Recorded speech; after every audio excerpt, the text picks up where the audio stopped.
My 8-year-old granddaughter rolled her eyes and said, "You can't sit with us. Mom said you're an old burden."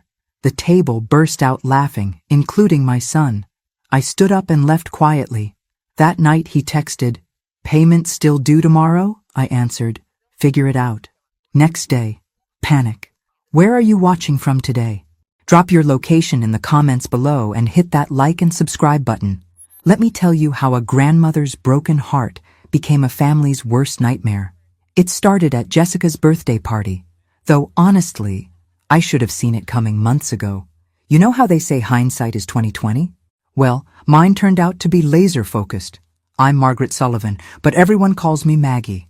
67 years old, retired elementary school teacher, and apparently the family ATM according to my own son. 3 years ago, when my husband Frank died, I thought my biggest worry would be loneliness. Turns out, it was my own family treating me like their personal bank with a beating heart attached. The party was at some fancy restaurant downtown. Jessica had insisted on celebrating her 42nd birthday there, despite the fact that my monthly contribution to their mortgage was what made such luxuries possible. But did anyone mention that? Of course not. I arrived precisely at 6, wearing my best navy dress and the pearl necklace Frank gave me on our 25th anniversary. Call me old-fashioned, but I still believe in making an effort for family occasions. The hostess led me through the crowded restaurant to a large round table where David, my son, sat with his wife Jessica and their 2 kids. "Mom!" David stood up, giving me one of those quick, obligatory hugs. "You made it." "Of course I made it. It's Jessica's birthday." I smiled at my daughter-in-law, who managed a tight smile in return. Jessica had never quite warmed to me, even after 15 years of marriage to my son. According to her, I was too involved, too opinionated, too much of everything. My granddaughter Chloe was picking at her chicken nuggets while my grandson Tyler played on his phone, completely oblivious to the adults around him. Normal family dinner behavior, nothing unusual there. The trouble started when Jessica's sister Karen arrived with her husband and twin daughters. The girls, both around Chloe's age, immediately commandeered the conversation with stories about their recent vacation to Disney World. Private school tuition, designer clothes, the works. Everything Jessica desperately wanted but couldn't quite afford on David's construction manager's salary. "Girls, why don't you sit together at that end of the table?" Jessica suggested, gesturing toward the seats near me. That's when my granddaughter Chloe looked directly at me and delivered the line that would change everything. "You can't sit with us. Mom said you're an old burden." The words hit me like a physical blow. Around the table, Karen's family chuckled uncomfortably. David actually laughed, shaking his head like it was the cutest thing he'd ever heard. Jessica smirked behind her wine glass. For a moment, I just sat there, processing what had just happened. My own granddaughter, coached by her mother, had called me a burden. At a public dinner, in front of extended family, and my son found it amusing. I stood up slowly, placing my napkin on the table with deliberate care. "Well," I said, my voice steady despite the trembling in my chest, "I suppose I won't burden anyone with my presence any longer." "Mom, she's just being silly," David said. But he was still grinning, still finding it funny that his 8-year-old daughter had been taught to insult her grandmother. "Is she?" I asked. "Or is she simply repeating what she's heard at home?" The table went quiet. Jessica's smirk faded slightly, but the damage was done. I gathered my purse and walked out of that restaurant with as much dignity as I could muster, leaving behind a family that clearly saw me as nothing more than a generous old fool. The drive home gave me plenty of time to think. 3 years of widowhood, 2 years of paying David and Jessica's mortgage because they claimed his construction business was struggling, countless emergency expenses I'd covered without question, the vacation fund I'd established for the grandchildren, the private school tuition I'd been discreetly paying because public schools weren't good enough for Jessica's standards. All of it, apparently, had earned me the title of Old Burden. That night, around 11, my phone buzzed with a text from David. The message was brief and telling. "Payment still due tomorrow? Jessica wants to confirm the transfer went through before the bank closes." I stared at that text for a long time. 2 sentences that perfectly summarized our relationship. No apology for his daughter's behavior. No acknowledgement of how cruel the evening had been. Just a reminder that I owed them money. My response was even briefer. Figure it out. I turned off my phone and went to bed, sleeping better than I had in months. Sometimes the most powerful word in the English language is simply no. But that was just the beginning of their education in consequences. The next morning brought 17 missed calls and 43 text messages. I made my coffee, fed my cat Whiskers, and read every single panicked message while enjoying my toast with homemade strawberry jam. Amazing how quickly an emergency develops when the money tap gets turned off. Mom, please call back. Read one message from David. There's been a misunderstanding. Read another from Jessica. Grandma, I'm sorry. From Chloe. Obviously typed by Jessica. The mortgage payment was due by 3 o'clock that afternoon. Without my $2,000 monthly contribution, they were $800 short. I knew this because I'd been quietly reviewing their finances for months, wondering why they needed so much help despite David's decent salary. The coffee was particularly good that morning. Sumatran dark roast, the expensive kind I usually saved for special occasions. But watching my family panic over their own financial irresponsibility felt special enough to warrant the good coffee. At 9:15, my doorbell rang. Through the window, I could see David's pickup truck in my driveway. He stood on my front porch looking exactly like he had when he was 16 and trying to explain why he'd dented my car. Morning, sweetheart, I said, opening the door with a bright smile. You're up early. Mom, what's going on? You didn't send the mortgage payment. No, I agreed. I didn't. He pushed past me into my living room, clearly expecting our usual routine where I immediately apologized for whatever had upset him. Instead, I closed the door and waited.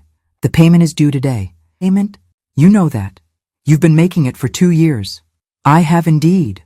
24 payments to be exact. $48,000.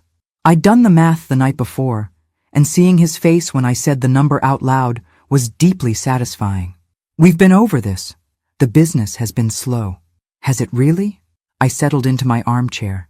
The one Frank used to claim was more comfortable than any throne.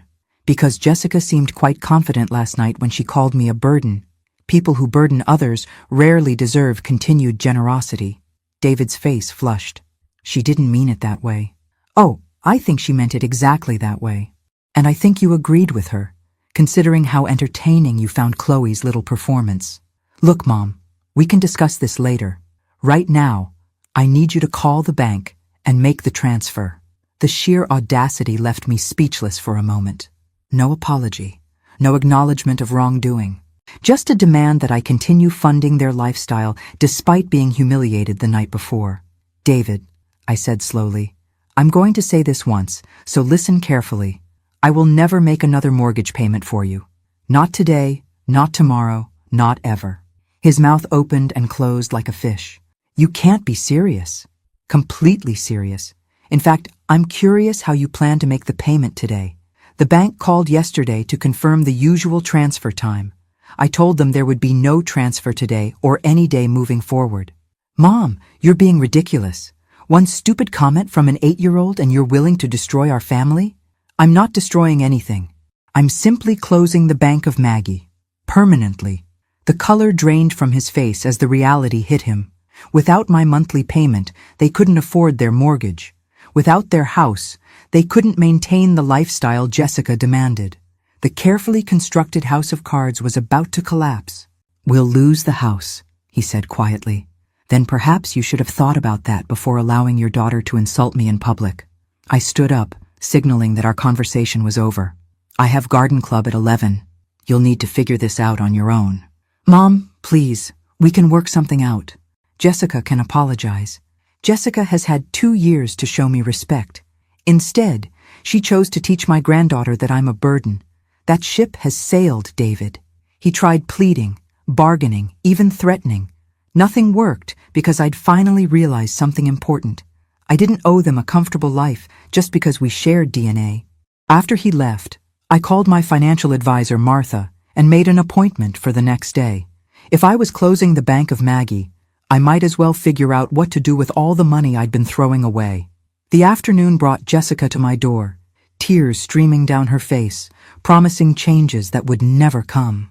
I listened politely, served her tea, and sent her away empty-handed. That evening, Tyler called, my 12-year-old grandson, trying to manipulate Grandma into saving the day. "Grandma Maggie, Mom said we might have to move if you don't help with the house payment." "Your mother is correct," I told him gently.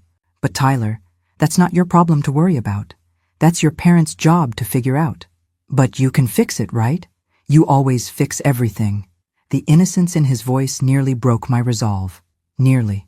"Sometimes, sweetie, people have to fix their own problems. Your parents are adults. They'll figure it out." But as I hung up the phone, I wondered if they actually would. The foreclosure notice appeared on their door exactly 31 days later. I know because Tyler texted me a photo of it, along with a message that said, "Grandma, are you really going to let us become homeless?" I was sitting in my garden when the text arrived, enjoying the morning sun and the sight of my prize-winning roses in full bloom. Frank had always said I had magic hands when it came to growing things. Apparently, those same hands were quite effective at stopping the flow of unearned money. The notice gave them 90 days to bring their mortgage current or face eviction. 3 months to figure out what they should have been handling all along. But instead of using that time wisely, they launched what I came to think of as the campaign to break Grandma. It started with the guilt trips. Jessica left voicemails sobbing about how the children would suffer. David showed up unannounced with fake emergencies, hoping to catch me in a moment of weakness. Even my neighbor, Mrs. Henderson, got recruited to their cause, stopping by to mention how sad it was when families fell apart over money. "Money," I told Mrs. Henderson, while we shared iced tea on my front porch, "has nothing to do with it. This is about respect, something that seems to be in short supply these days." The second week brought escalation. Chloe's teacher called to express concern about the child's emotional state. Apparently, Chloe had been telling everyone at school that her mean grandmother was making her family homeless. The teacher, Ms.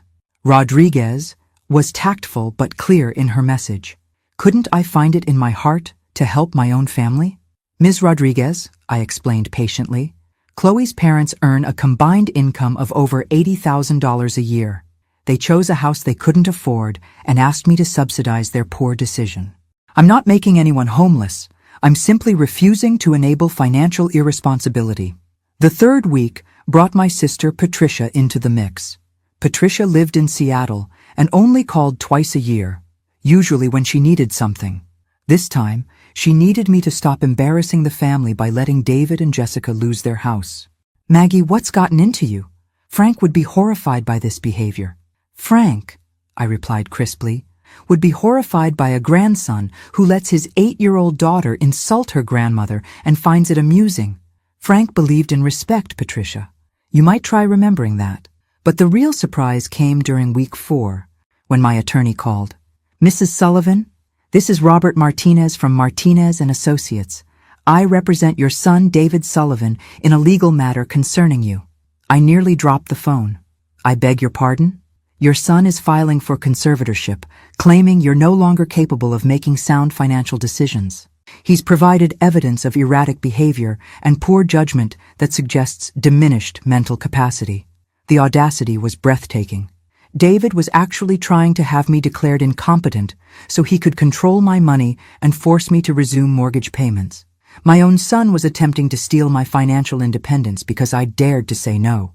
"Mr. Martinez," I said, my voice steady despite my racing heart, "I believe there's been a misunderstanding. My mental capacity is perfectly intact. In fact, it's clearer now than it's been in years. Ma'am, I'm simply calling to inform you of the proceedings. You'll need legal representation." After hanging up, I sat in Frank's old chair and laughed until tears ran down my face. David had just made the biggest mistake of his life. He'd escalated this from a simple financial boundary to a full-scale war, and he had no idea who he was fighting. The next morning, I called Harrison, Blackwood and Associates, the most respected family law firm in the city. Not only did they handle conservatorship disputes, but they specialized in protecting elderly clients from financial abuse by family members. "Mrs. Sullivan," said attorney Sarah Blackwood during our initial consultation, "what you're describing is unfortunately common. Adult children who feel entitled to their parents' money often resort to legal intimidation when the money stops flowing. Can he actually have me declared incompetent? He can try. But he'll need medical evidence, multiple professional evaluations, and proof of genuine mental decline. From our conversation today, you're clearly competent. In fact, stopping payments to an ungrateful family shows excellent judgment. What can we do? Sarah smiled, and it wasn't entirely pleasant. We defend you vigorously, and then we go on the offensive. Financial elder abuse is a crime, Mrs. Sullivan. If he's been manipulating you for money while allowing his family to mistreat you, we can pursue charges. I don't want to see him in prison. Maybe not. But the threat of prosecution tends to resolve these situations quickly. As I drove home from the lawyer's office, I felt something I hadn't experienced in years. Anticipation. David wanted to play hardball? Perfect. He'd just challenged a 67-year-old woman who'd spent 40 years managing classroom full of unruly children, balanced family finances through 3 economic recessions, and nursed a stubborn husband through cancer without losing her mind once. He was about to learn that grandmothers don't become doormats when they age. Sometimes they just get more strategic about when and how they fight back. That evening, David called. "Mom, I didn't want it to come to this, but you're forcing my hand." "Am I?" I asked sweetly. "How interesting. Tell me, David, exactly how much money do you think I have?" The question caught him off guard. "What do you mean?" "I mean exactly what I said. How much money do you think I have? Since you're so concerned about my financial decisions, surely you've done your homework." Silence on the other end. Of course he had no idea. He'd never bothered to understand my finances beyond assuming there was an endless supply of money for his convenience. "We'll talk about this in court," he finally said. "Yes," I agreed. "We certainly will."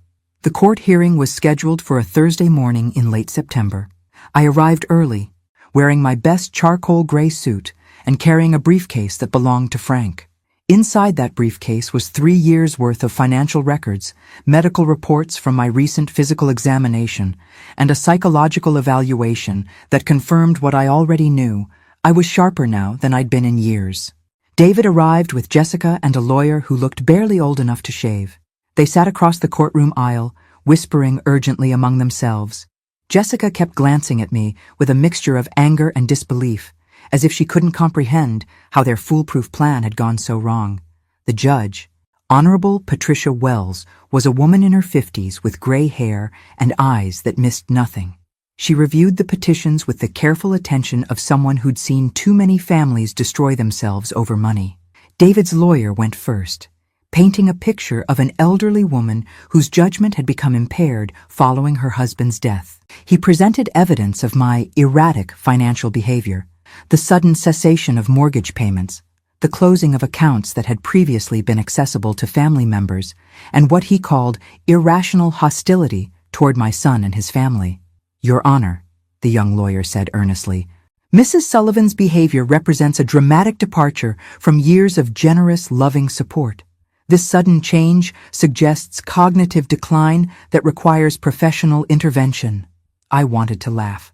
According to David's version of events, sanity was defined as unlimited financial generosity, while setting boundaries was evidence of mental illness. Then it was Sarah's turn. "Your Honor, Mrs. Sullivan is here today because she committed the apparently unforgivable sin of saying no to adult children who felt entitled to her money." Sarah stood with quiet confidence, her voice carrying clearly through the courtroom. "This isn't a case of diminished capacity. It's a case of enhanced clarity." She presented my medical records first. Blood pressure excellent. Cognitive function tests perfect. My doctor's written opinion that I was in remarkable health for a 67-year-old woman. Then came my financial records, meticulously organized and clearly showing that I'd given David and Jessica over $60,000 in the past 2 years alone. Mrs. Sullivan didn't stop thinking clearly, Your Honor. She started thinking clearly. She realized she was being taken advantage of by family members who showed her no respect, no gratitude, and ultimately taught their 8-year-old daughter to publicly humiliate her grandmother. The real bombshell came when Sarah presented the recordings. Your Honor, Mrs. Sullivan began documenting conversations with her son after he threatened to have her declared incompetent. These recordings, made legally in her own home with single-party consent, reveal the true nature of this family relationship. The first recording played David's voice, demanding money and threatening legal action when I refused. The second captured Jessica complaining to a friend on speakerphone about how they'd have to find another way to squeeze money out of the old bat once the conservatorship was established. The courtroom fell silent as my daughter-in-law's voice filled the air, discussing me like I was a resource to be exploited rather than a human being deserving of basic respect. Judge Wells's expression darkened considerably. "Mr. Sullivan," she said, addressing David directly, "do you have anything to say about these recordings?" David looked like a man who just realized he was standing in quicksand. "Your Honor, those conversations were taken out of context. What context makes it appropriate to refer to your mother as the old bat while discussing strategies to access her money?" No answer, because there wasn't one. Judge Wells reviewed her notes for what felt like an eternity before speaking. "This petition for conservatorship is denied. Furthermore, I'm referring this case to the District Attorney's Office for investigation of potential elder financial abuse." The gavel fell, and with it, David's master plan crumbled into dust. Outside the courthouse, Sarah and I stood on the steps watching David, Jessica, and their lawyer huddle in heated discussion next to their car. "What happens now?" I asked. "Now they realize they've made a catastrophic error in judgment. The DA will investigate, and they'll face possible criminal charges for financial abuse. More importantly for them, they've lost any chance of accessing your money ever again." I watched my son gesture frantically at his wife, clearly engaged in the kind of argument that destroys marriages.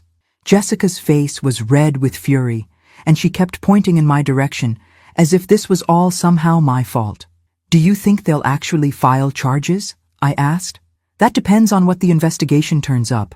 But Mrs. Sullivan, even if they don't prosecute, your son and daughter-in-law now understand that you're not the helpless old woman they thought you were. They underestimated you badly." As we walked toward our cars, my phone buzzed with a text from Tyler. "Grandma, Mom, and Dad are really upset. Can we come over and talk?" I showed the message to Sarah, who shook her head. "They're going to try to rebuild the relationship now that legal intimidation failed. Be very careful about letting them back into your life without genuine changes."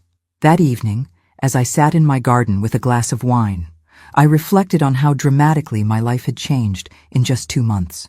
I'd gone from being a family ATM to being a woman who'd stood up in court and defended her right to dignity and respect. The roses smelled particularly sweet that night, and the setting sun painted my garden in shades of gold and crimson. For the first time since Frank's death, I felt truly alive. But something told me David and Jessica weren't finished yet. Desperate people do desperate things, and losing in court had only made them more desperate. I was right to be cautious. 3 weeks after the court hearing, I discovered exactly how desperate they'd become when my neighbor called at 6 in the morning. "Maggie, there's a U-Haul truck in David's driveway. They're loading furniture." I stood at my bedroom window, watching the circus unfold across the street. David, Jessica, and what appeared to be several friends were moving boxes and furniture with the frantic energy of people running from something. Or toward something. My phone rang immediately, David's number. "Mom, I wanted you to hear this from me first. We're moving. I can see that. Where are you going?" "Phoenix. Jessica's sister has a house there, and I can get construction work. Better opportunities." His voice carried that fake cheerfulness he'd used since childhood when trying to cover up trouble. "How wonderful for you all. The children must be excited about a new adventure." "About that, Mom. The kids are going to stay with you." I nearly dropped the phone. "Excuse me?" "Just temporarily, until we get settled and find a place with good schools. Jessica thinks it would be easier if they stayed in familiar surroundings for now." The sheer audacity left me speechless. They were abandoning their children and expecting me to provide free childcare while they escaped the financial mess they'd created. "David," I said slowly, "let me make sure I understand this correctly. You're moving to Phoenix, leaving Tyler and Chloe behind and assuming I'll take care of them. It's not abandoning them. Mom, it's just practical. They can finish the school year here. And who, precisely, asked me if I was willing to become a guardian to 2 children? Silence. Because, of course, nobody had asked me. They'd simply assumed that good old Grandma Maggie would step up and solve another problem they'd created. "The thing is," David continued, his voice growing more desperate, "we already told the kids. They're excited to spend time with Grandma." Through my window, I watched Tyler and Chloe sitting on their front steps, looking anything but excited. They looked confused, scared, and abandoned. My heart broke for them, even as fury rose in my chest. "David, you will not dump your children on me because you've made poor financial decisions. Mom, please, we don't have any other options. You have plenty of options. You can take responsibility for your children like adults do. You can take them with you to Phoenix. You can find local employment instead of running away. What you cannot do is make your problems my responsibility." But the kids need stability. They need parents who don't abandon them when life gets difficult. The call ended with David promising to figure something out, but I could see through my window that nothing was changing. The U-Haul continued loading, and 2 children continued sitting on steps waiting to learn their fate. An hour later, Jessica knocked on my door. She'd clearly been crying, and her usual polished appearance was nowhere in evidence. "Maggie, please don't make this harder than it already is." "I'm not making anything hard. You and David created this situation entirely on your own. We have to leave today. David owes money to some contractors who are threatening to sue. We can't take the kids right now because we'll be sleeping on my sister's couch until David finds work." The truth, finally. They weren't just moving for better opportunities. They were fleeing creditors, probably using money problems as an excuse to abandon parenting responsibilities they'd never wanted. "Jessica, I'm going to say this once and very clearly. I will not take custody of Tyler and Chloe. I will not become their guardian. I will not solve this problem for you. Then what are we supposed to do? Take them with you. Accept your sister's help for all 4 of you instead of just 2. Be parents. You're really going to let your own grandchildren become homeless?" The manipulation was impressive. I had to admit, turn abandonment into homelessness, make it my fault instead of theirs, appeal to emotions rather than logic. "I'm not making anyone homeless. You are making the choice to leave your children behind, and I am making the choice not to enable that decision." Jessica left crying, but the packing continued. At noon, I called Child Protective Services. "I'd like to report a situation involving 2 minors who are about to be abandoned by their parents," I told the caseworker who answered. The process was swift and professional. 2 social workers arrived within an hour, just as David and Jessica were loading the last boxes into their truck. I watched from my living room window as official paperwork was served and serious conversations were held on the sidewalk. The final outcome took 3 hours to resolve. David and Jessica could leave for Phoenix if they chose, but Tyler and Chloe would be placed with emergency foster care unless suitable family arrangements could be made immediately. The caseworker knocked on my door at 4 o'clock. "Mrs. Sullivan, I'm Maria Santos from Child Protective Services. Your son and daughter-in-law indicated you might be willing to provide temporary care for the children while they relocate." I'm afraid they were mistaken. I've made it clear that I cannot take on that responsibility. Maria nodded understandingly. "We have a very good emergency placement family who can take both children tonight. They'll remain in the same school district, and we'll work on permanent arrangements once your son establishes residency in Arizona." Through the window, I could see David and Jessica arguing furiously beside their loaded truck while Tyler and Chloe sat on the curb, clutching small suitcases someone had packed for them. My resolve almost broke when Chloe looked toward my house with tears streaming down her 8-year-old face. Almost. But I'd learned something important over these past few months. Sometimes the most loving thing you can do is refuse to enable destructive behavior, even when the consequences hurt everyone involved. David and Jessica left for Phoenix that evening, driving away from their children without a backward glance. Tyler and Chloe went to stay with the Morrison family, experienced foster parents who specialized in emergency placements. That night, I sat in my garden with a heavy heart, wondering if I'd made the right choice. Had I saved those children from parents who would have abandoned them eventually anyway? Or had I failed in my duty as their grandmother? Time would tell. But one thing I knew for certain, David and Jessica had shown their true character when faced with real adversity. And sometimes the most important lesson children can learn is that actions have consequences, even for the people they love most. The roses bloomed beautifully that night, their perfume carrying on the evening breeze like a promise that even the most difficult decisions can lead to unexpected beauty. But I had a feeling this story was far from over. 2 months later, I learned that David and Jessica had never made it to Phoenix. They'd been arrested in Las Vegas with a car full of stolen construction equipment. Apparently, my son's debt to contractors was actually stolen goods he'd been fencing. The cherry on top? They'd used my mortgage money to fund their criminal enterprise. Where are you watching from today? Drop your location in the comments below and hit that like and subscribe button.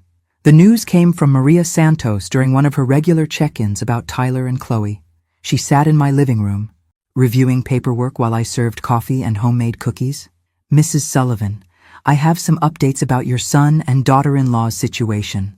Her tone was carefully professional, but I caught the hint of satisfaction underneath. "Please, tell me they're not trying to drag those children into whatever mess they've created now." Actually, quite the opposite. They've been charged with theft, receiving stolen goods, and interstate transport of stolen property. They're looking at serious prison time. I set down my coffee cup with a steady hand, though inside I was reeling. How serious? 3 to 5 years minimum, possibly longer if they can't make restitution to the victims. Maria pulled out a legal document. "They've also formally relinquished their parental rights." The words hit me like a physical blow. They what? Yesterday afternoon, they signed papers surrendering all legal rights to Tyler and Chloe. The children are now wards of the state, pending permanent placement. I stared out my kitchen window, watching Mrs. Henderson water her garden next door. Everything looked so normal, so peaceful, while my family had completely imploded just miles away. Does this mean the children will stay with the Morrison family permanently? Not necessarily. The state prefers placement with family members when possible. Since you're their grandmother, you would have first consideration if you're interested in applying for custody. The irony wasn't lost on me. 3 months ago, David and Jessica had tried to dump their children on me while they fled their responsibilities. Now they were in prison, and the state was asking if I wanted the children they'd abandoned. What about their attempts to have me declared incompetent? Wouldn't that affect my eligibility? Maria smiled. Actually, the court's findings work in your favor. Judge Wells specifically noted your mental acuity and sound judgment in her ruling. Combined with the criminal charges against your son, it paints a clear picture of who the responsible adult is in this situation. After Maria left, I sat in Frank's old chair and tried to process everything. David wasn't just financially irresponsible or emotionally manipulative. He was an actual criminal who'd been stealing from his employers and using my money to support his illegal activities. Every mortgage payment I'd made hadn't helped struggling young parents. It had funded a criminal enterprise. My generosity had literally been financing theft. The really infuriating part? I could have figured this out months ago if I'd paid attention to the right details. David's slow construction business, but designer clothes. Jessica's complaints about money while posting vacation photos on social media. The vague explanations about work projects that never seemed to get completed. I'd been so focused on being a good mother and grandmother that I'd ignored obvious red flags. Again. But that was the old Maggie. The new Maggie was going to make different choices. The next morning, I called Sarah Blackwood and scheduled an appointment to discuss custody proceedings. Then I called the Morrison family and asked if I could visit Tyler and Chloe that weekend. The Morrison house was a comfortable 2-story colonial with toys scattered across the front yard and children's artwork covering the refrigerator. Linda Morrison, a warm woman in her 40s, greeted me with genuine kindness. "Mrs. Sullivan, the children will be so excited to see you. They talk about you constantly." Tyler and Chloe were playing board games in the living room when I arrived.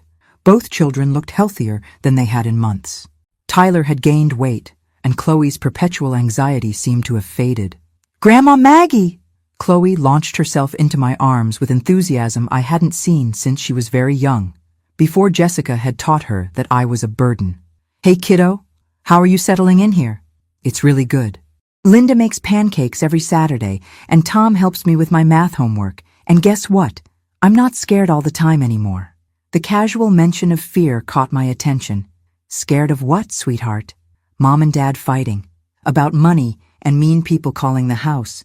Sometimes Dad would get really angry and throw things. But it's quiet here. Peaceful quiet. Not scary quiet. Tyler nodded from across the room. Mom used to cry a lot when she thought we couldn't hear. And Dad was always on the phone with people who made him mad.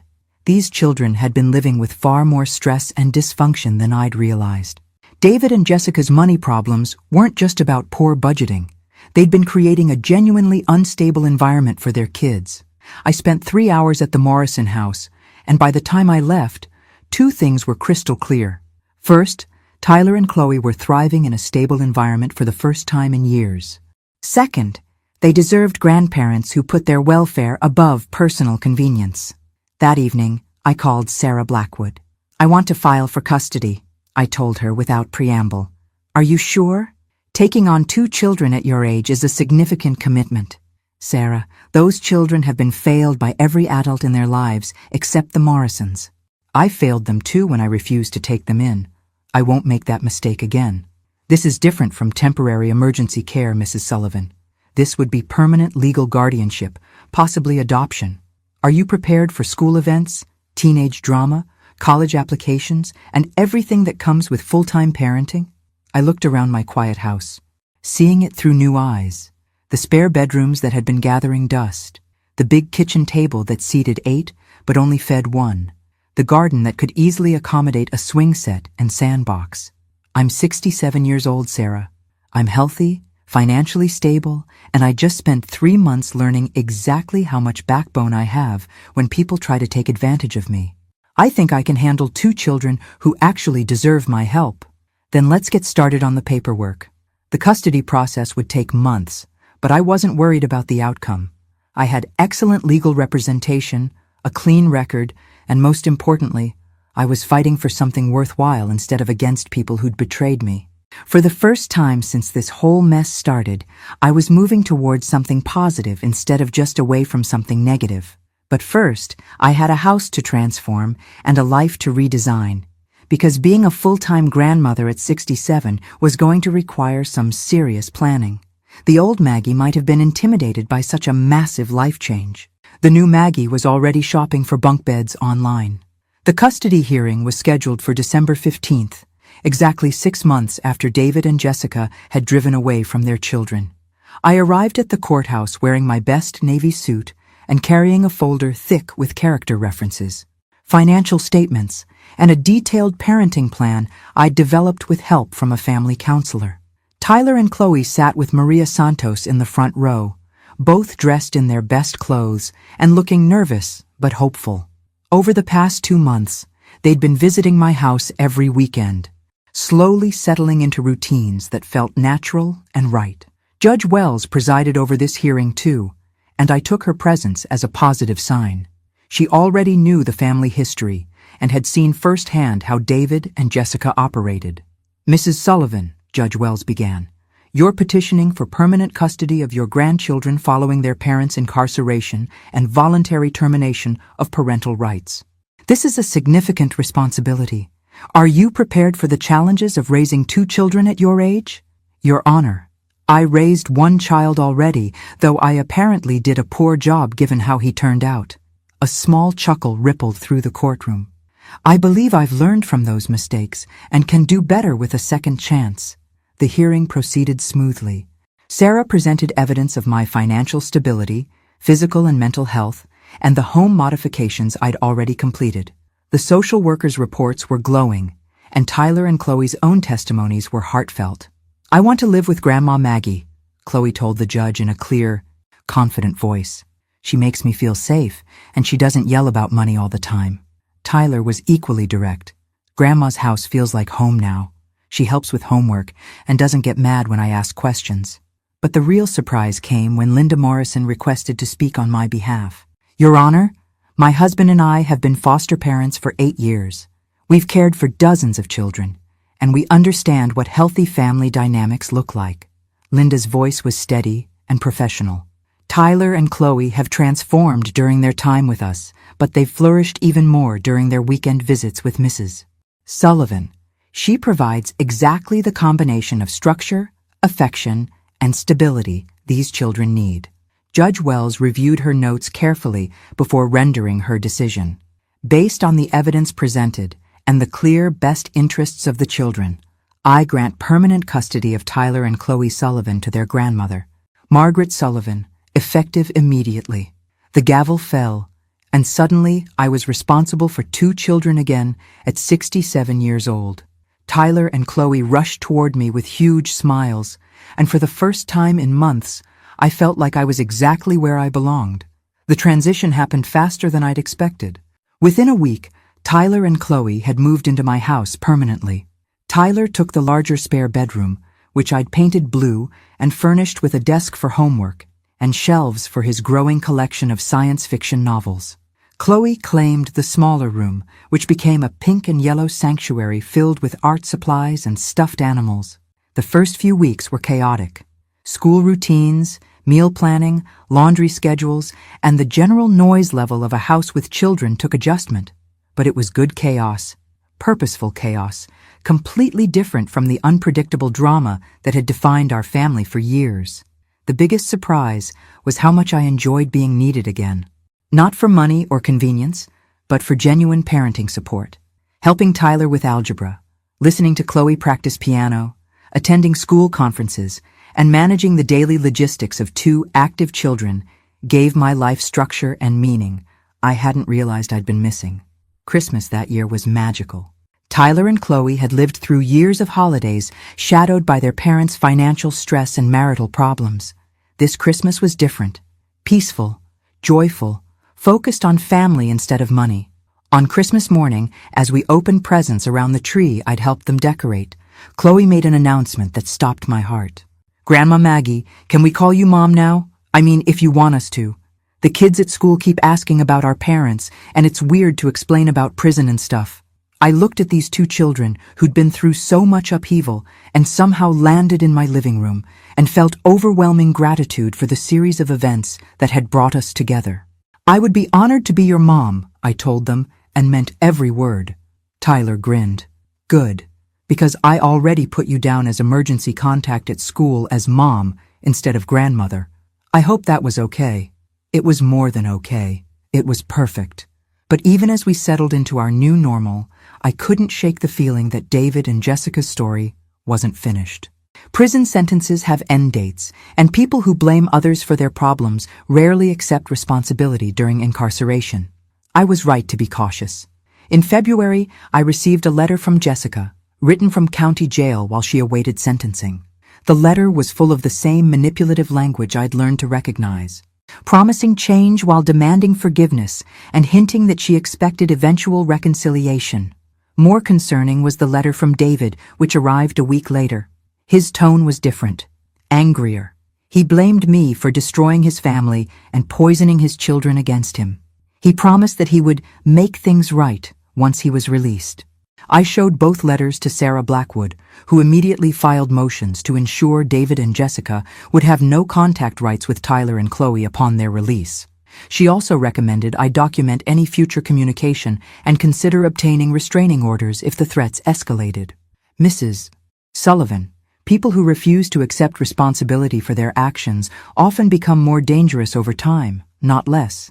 Your son has convinced himself that you're the villain in this story. That makes you a potential target when he gets out. How long do we have? With good behavior, probably 2 to 3 years.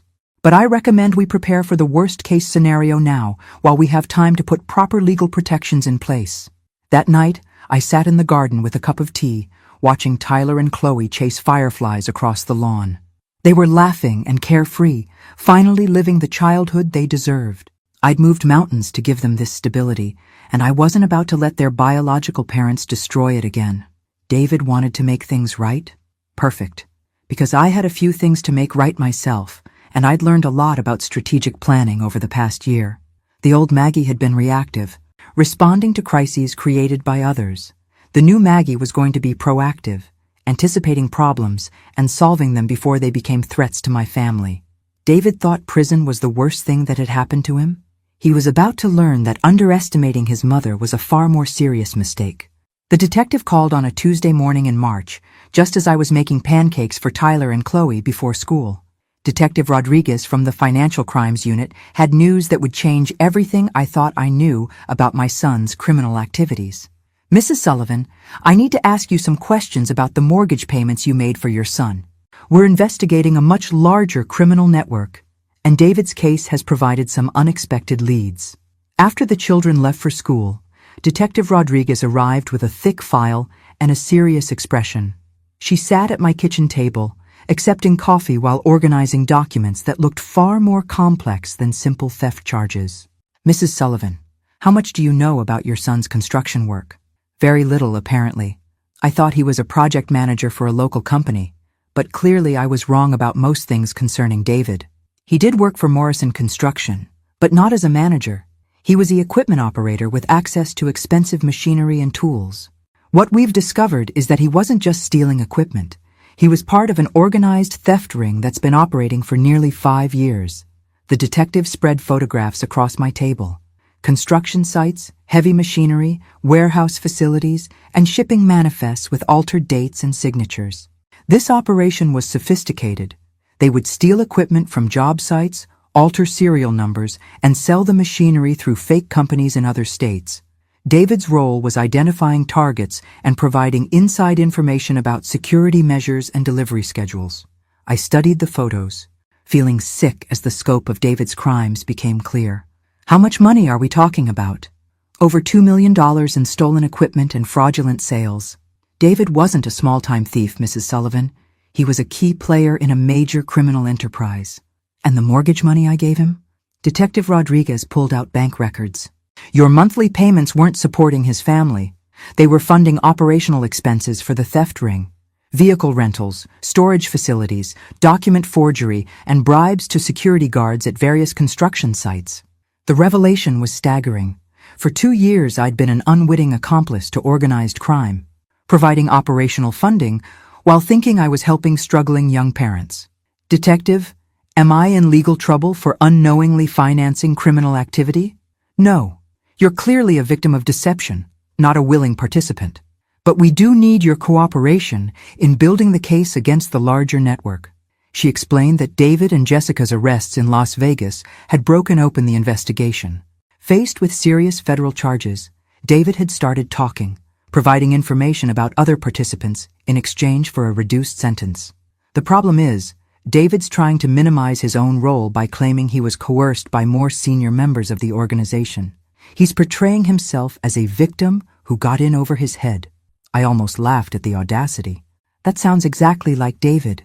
Nothing is ever his fault. Here's where it gets interesting for you personally. David claims his mother was a willing participant who knew exactly what the money was funding. He says you encouraged his involvement because the profits were helping the whole family financially. The coffee cup slipped from my hands, shattering on the kitchen floor. He's trying to implicate me in his crimes. It appears so. He's telling investigators that you were the mastermind behind the money laundering operation, using mortgage payments to disguise criminal proceeds. I stared at the detective, my mind racing through the implications. David wasn't just refusing to accept responsibility for his actions. He was actively trying to destroy me, to save himself. Detective Rodriguez, I have documented evidence of every financial transaction, every conversation, and every interaction with David and Jessica.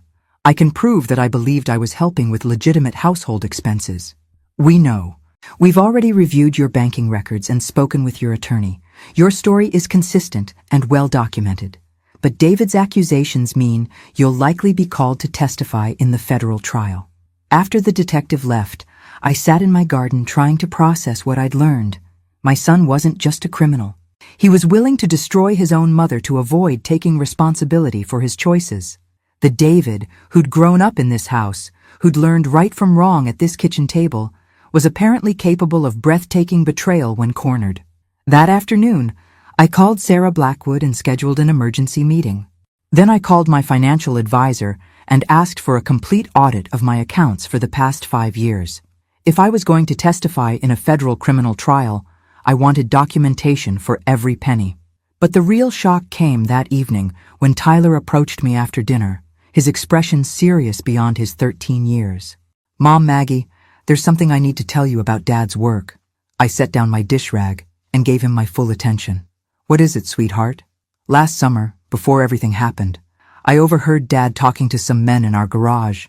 They were talking about stealing stuff and changing numbers on machines. I didn't understand it all, but I knew it was bad." My heart stopped. "Did you tell anyone at the time?" "I tried to tell Mom, but she said I was imagining things and told me never to repeat what I heard. She said it would get Dad in trouble with his boss." Of course, Jessica had silenced him. She'd known exactly what David was involved in and had chosen to protect the criminal activity rather than her own child. "Tyler, you're going to need to tell the police what you heard. It's important evidence in Dad's case." He nodded solemnly. "I know. I've been thinking about it for weeks. I want to tell the truth, even if it makes Dad look bad. He made his own choices." At 13 years old, Tyler already understood something his father had never learned. Actions have consequences, and taking responsibility is more important than avoiding blame. That night, I sat in Frank's old chair and realized that David's attempt to implicate me had actually given me something valuable. Absolute clarity about who he really was and what he was capable of. The old Maggie might have been heartbroken by her son's willingness to sacrifice her for his own benefit. The new Maggie was simply resolved to make sure his lies didn't succeed. Tomorrow, I would start preparing for the fight of my life, because if David thought he could destroy me to save himself, he was about to learn that some mothers become more dangerous when their children are threatened, even when the threat comes from their own sons. The federal trial began on a hot Monday morning in September, exactly 1 year after David and Jessica had fled to Phoenix. I sat in the witness waiting room, wearing my best charcoal suit and reviewing the testimony I'd practiced with federal prosecutors for weeks. Tyler sat beside me, looking nervous but determined. At 14 now, he'd grown 3 inches and gained confidence that came from living in a stable home. Today, he would testify against his own father, and I'd never been prouder of his courage. "Mrs. Sullivan, you're up first," said Assistant U.S. Attorney Sarah Chen. "Remember, just tell the truth clearly and let the evidence speak for itself." The courtroom was larger than I'd expected, filled with attorneys, defendants, investigators, and family members of various people involved in the conspiracy. David sat at the defendant's table, wearing an orange jumpsuit and looking older than his 43 years. When our eyes met, his expression was cold, calculated, completely devoid of the warmth I remembered from his childhood. I took the oath and settled into the witness chair, looking directly at the jury as I'd been coached to do. 12 ordinary people who would decide whether David's lies about my involvement had any credibility. Prosecutor Chen began with basic questions about my relationship with David, the mortgage payments, and my understanding of his employment situation.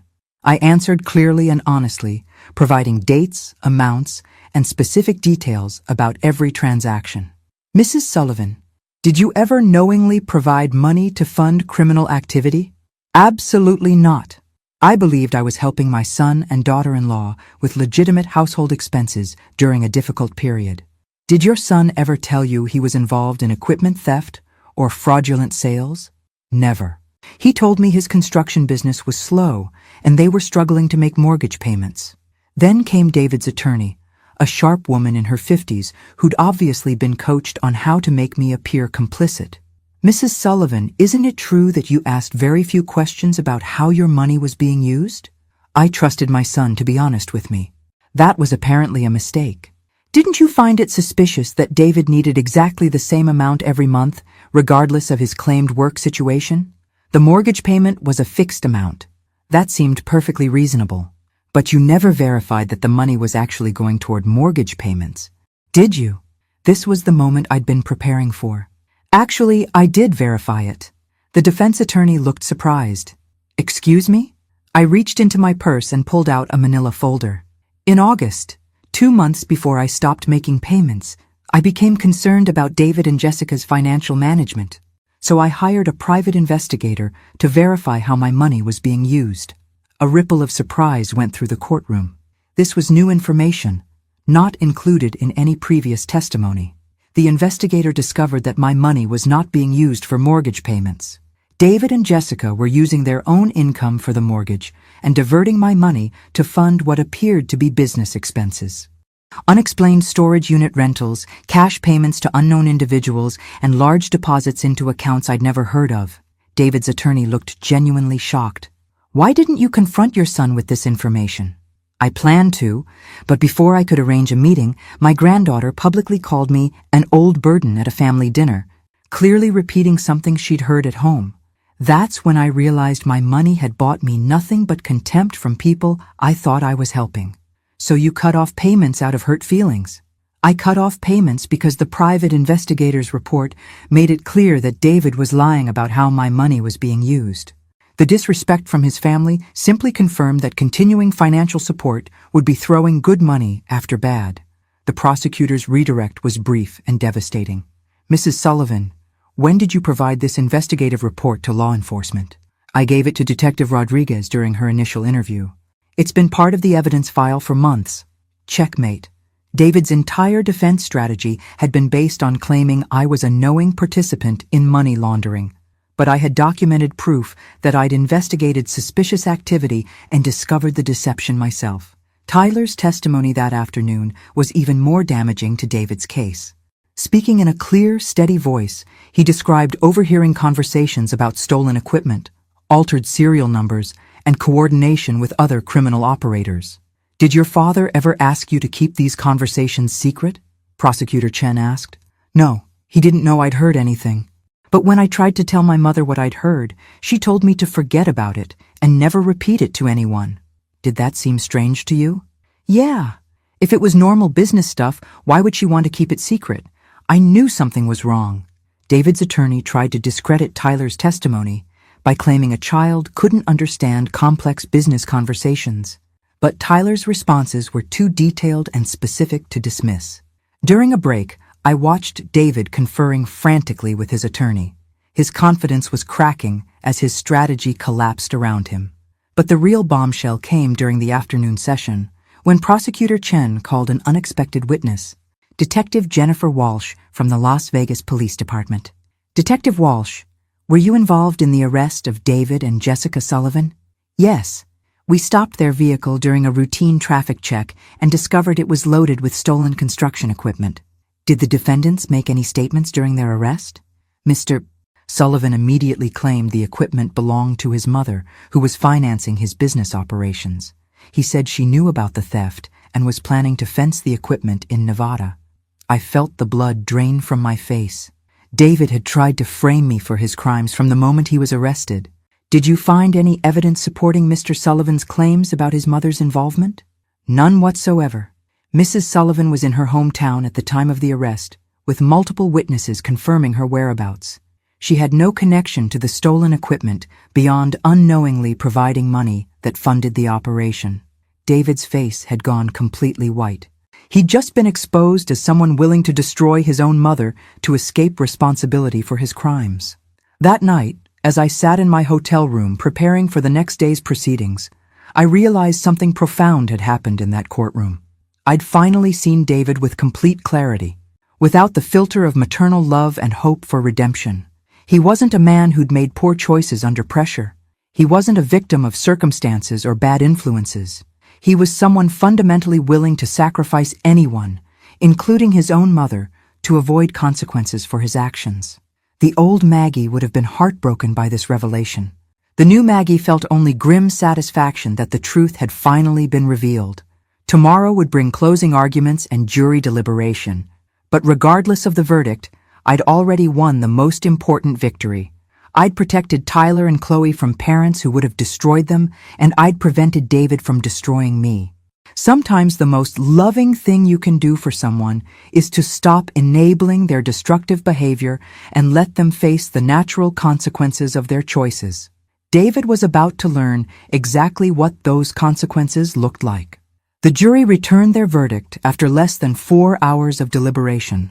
David Sullivan, guilty on all counts: federal conspiracy, interstate transportation of stolen goods, money laundering, and perjury for lying about my involvement.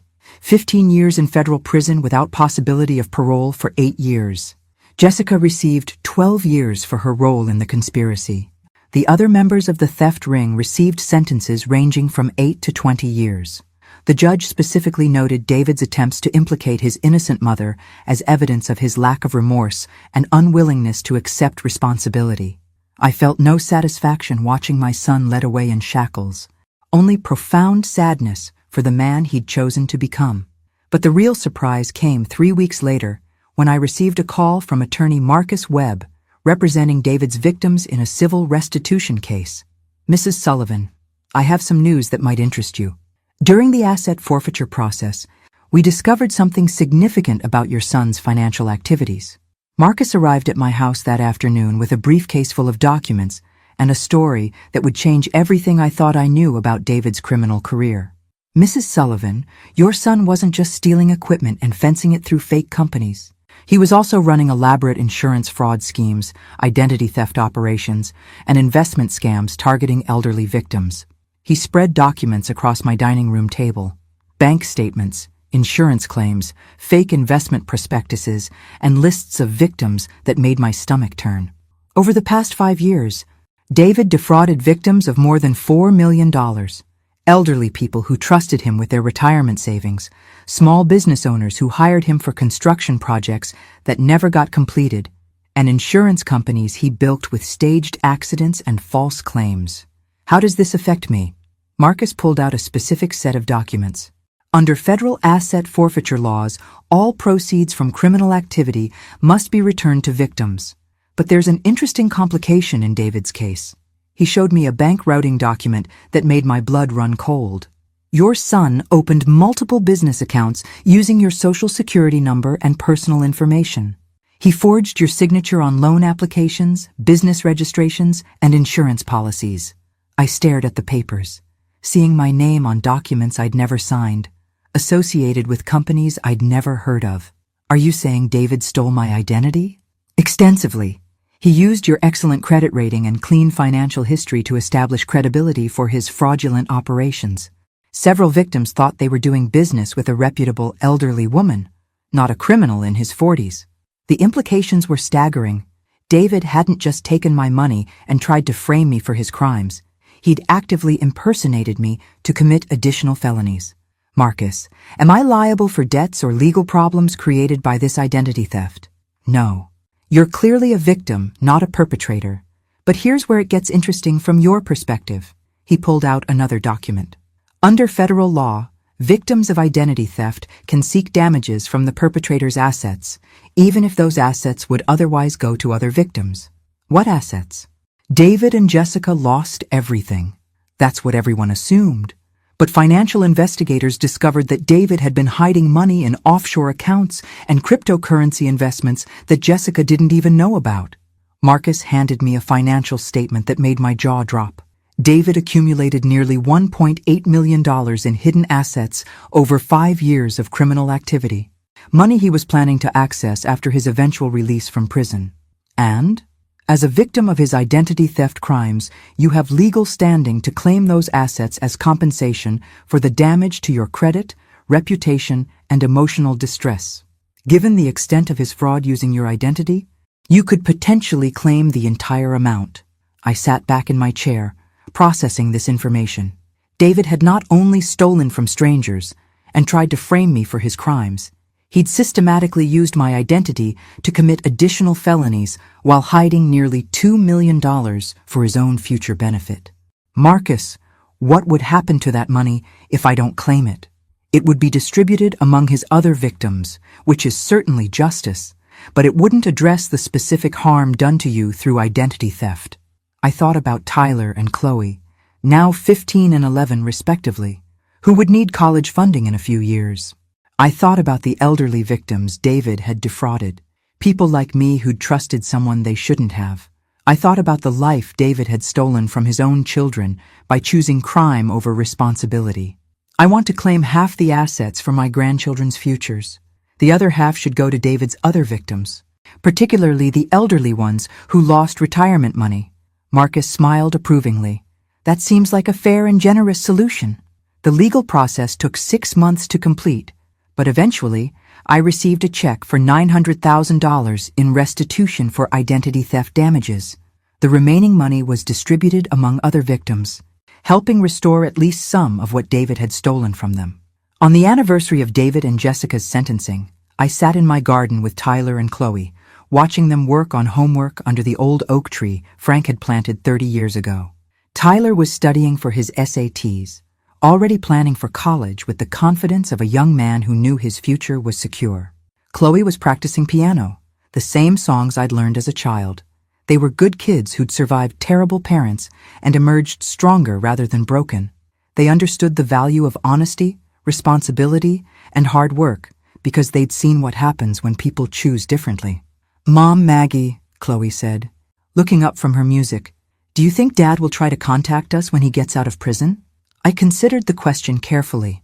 David would be eligible for parole when Tyler was 26 and Chloe was 23, both adults capable of making their own decisions about relationships with their father. "He might try," I said honestly, "but by then, you'll be adults who can decide for yourselves what kind of people you want in your lives." Tyler closed his textbook and looked at me seriously. "I hope he's learned something from all this. But if he hasn't, I don't want him around our families when we have kids someday." At 16, Tyler already understood something David had never learned.